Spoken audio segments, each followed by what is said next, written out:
Kami dari kelompok 5 akan mempresentasikan tentang aspek keperilakuan dari pengendalian biaya dan aspek keperilakuan dari desentralisasi dan evaluasi kinerja. Perkenalkan, nama saya Rizdiana Ramadhani. Perkenalkan, nama saya Fitriatul Maulidia. Perkenalkan, nama saya Eka Bella Putri Adinda. Saya Lufi Suryanti. Perkenalkan, nama saya Muhammad Nugroho Pamungkas. Aspek keperilakuan dari pengendalian biaya. Tujuan dan pengendalian sistem akuntansi biaya ada dua. Yang pertama yaitu melayani kebutuhan penggunaan eksternal seperti pemegang saham, kantor pemeriksaan pajak, dan kreditor melalui akuntansi biaya untuk penilaian persediaan dan penentuan laba. Yang kedua yaitu membantu dalam perencanaan, pengendalian, dan evaluasi aktivitas operasional harian. Sistem biaya ini ada dua. Yang pertama yaitu sistem biaya tradisional.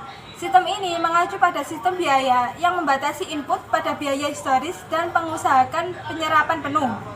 Yang kedua yaitu sistem biaya standar. Sistem biaya standar mencerminkan pencampuran dan potensial efektif dari akuntansi dengan konsep pengendalian dan teori organisasi modern. Pengendalian biaya. Pengendalian biaya membagi biaya ke dalam komponen variabel dan tetap memberikan dasar yang lebih baik untuk pengendalian biaya. Hal tersebut memungkinkan penyusunan laporan laba rugi menggunakan margin kontribusi yang menekankan pada pola perilaku biaya dan memberikan perincian pada manajemen mengenai biaya teknik, biaya tetap, dan biaya diskresioner. Biaya teknik yaitu biaya yang meliputi biaya bahan baku langsung, biaya tenaga kerja langsung, dan biaya overhead variabel. Biaya tetap yaitu seluruh biaya organisasi dan pabrik yang terus terjadi dan tidak dapat dikurangi tanpa merugikan kompetensi organisasi untuk memenuhi tujuan jangka panjang. Yang ketiga yaitu biaya diskresioner, biaya yang muncul dari suatu keputusan.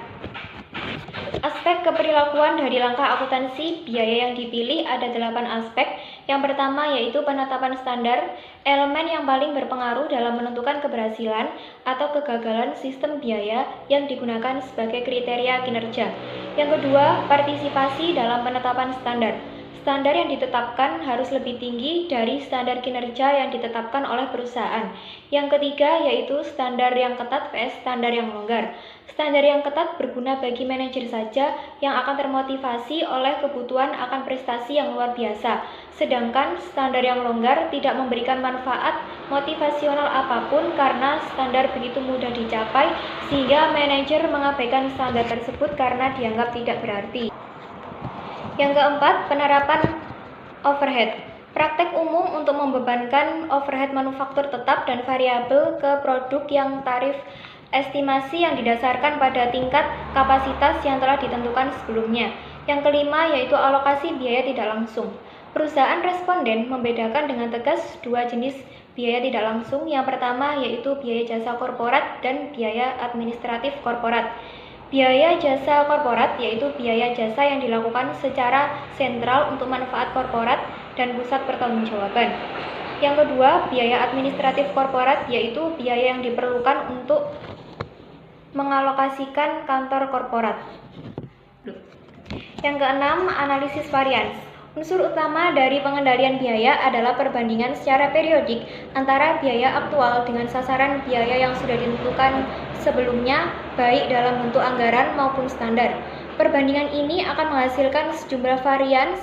Varians tersebut berupa hasil dari berbagai penyebab yang dapat dijelaskan dan dikendalikan. Yang ketujuh yaitu keputusan investigasi varians. Keputusan manajemen semata-mata bergantung pada penilaiannya atas signifikansi diskrepansi yang diamati.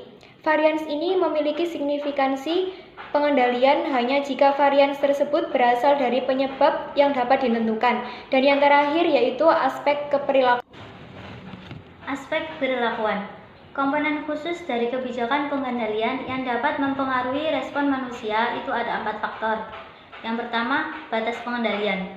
Batasan ini menentukan seberapa mudah atau sulit bagi seseorang yang dikendalikan untuk berkinerja dalam kisaran yang dapat diterima dan berapa banyak ruang yang mereka miliki untuk gagal sekali waktu. Yang kedua yaitu hasil umpan balik. Umpan balik yang positif akan memberitahu mereka bahwa mereka berada di jalur yang tepat dan akan memotivasi untuk mengulangi usaha yang sama.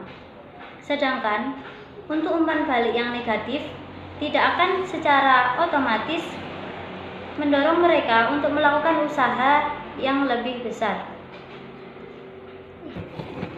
Yang ketiga, yaitu keketatan pemaksaan.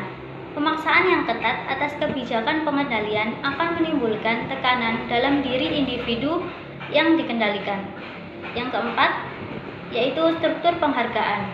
Orang atau kelompok akan memodifikasi perilaku mereka yang tidak diinginkan dan mengulangi perilaku yang diinginkan ketika mereka memandang bahwa perubahan atau pengulangan perilaku tersebut disertai dengan penghargaan intrinsik maupun ekstrinsik.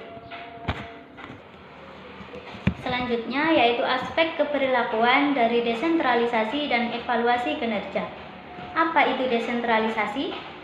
Desentralisasi merupakan pendelegasian wewenang oleh manajemen puncak pada eksekutif pemegang otoritas di level yang lebih rendah. Sedangkan apa itu evaluasi kinerja? Evaluasi kinerja merupakan keefektivitasan penilaian secara periodik dalam operasional suatu organisasi, subunit, dan personil yang sesuai dengan tujuan, standar, dan kriteria. Selanjutnya yaitu kegunaan evaluasi kinerja. Tujuan dari evaluasi kinerja yaitu untuk memotivasi karyawan mencapai tujuan organisasi dan mematuhi standar perilaku yang telah ditetapkan. Kegunaan dari evaluasi kinerja itu ada 5. Yang pertama, mengelola organisasi secara efektif dan efisien. Yang kedua, membantu dalam keputusan personil.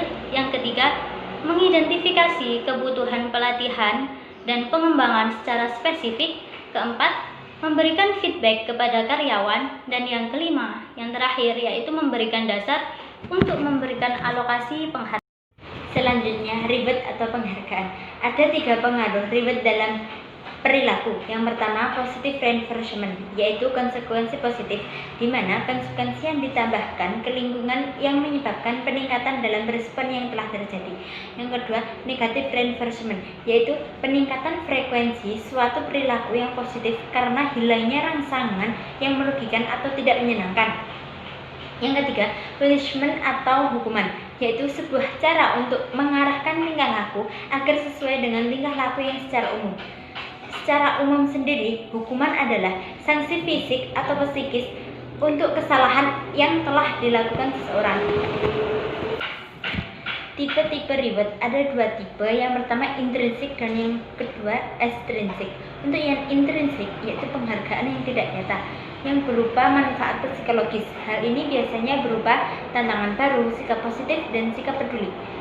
Yang kedua, ekstrinsik, yaitu penghargaan nyata dan manfaat yang diterima atas pekerjaan yang telah dilakukan.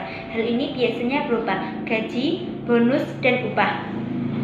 Langkah-langkah mengevaluasi kinerja aspek keperilakuan. Ada 6 langkah. Yang pertama, menentukan segmen dan kegiatan yang akan dilakukan oleh individu yang terkait. Yang kedua, menetapkan kriteria kinerja untuk segmen organisasi. Yang ketiga, mengukur kinerja aktual. Dan yang keempat, membandingkan antara kinerja aktual dengan kinerja yang diharapkan. Yang kelima, menganalisis variansi. Dan yang keenam, melakukan tindakan korektif. Mengapa desentralisasi dibutuhkan? Karena 1. Desentralisasi membebaskan manajemen puncak untuk fokus pada keputusan strategi jangka panjang. Yang kedua, desentralisasi memungkinkan organisasi untuk memberikan respon secara cepat dan efektif terhadap masalah. Yang ketiga, sistem yang sudah tersentralisasi tidak mampu menangani semua informasi yang rumit. Oleh karena itu dibutuhkan keputusan yang optimal. Yang keempat, desentralisasi menyediakan dasar pelatihan yang lebih baik untuk manajemen. Yang kelima, desentralisasi menyediakan kebutuhan otonomi untuk para manajemen sebagai alat motivasi yang kuat bagi para manajer. Halaman berikutnya adalah langkah-langkah desentralisasi, antara lain yang pertama adalah pemilihan struktur yang tepat, yang kedua adalah pengembangan pedoman yang baik, Halaman berikutnya membahas tentang pedoman yang menjelaskan praktek terkini dalam proses menuju desentralisasi, antara lain yang pertama adalah penggunaan personil yang memiliki spesifikasi yang baik dalam bidangnya. Yang kedua adalah skala ekonomi. Yang ketiga adalah keseragaman. Yang keempat adalah konsekuensi yang akan bertahan dalam waktu yang lama.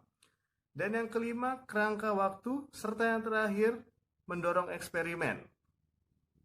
Dan halaman berikutnya membahas tentang atribut untuk mengukur kinerja terdiri dari 3 hal. Yang pertama, fokus perhatian, fokus pada apa yang dapat diukur dan dapat dinilai oleh suatu hal. Yang kedua adalah bimbingan perilaku, meliputi adanya keinginan akan mengarahkan dalam penyelesaian hanya jika pengukuran kinerja itu terhubung dengan hasil.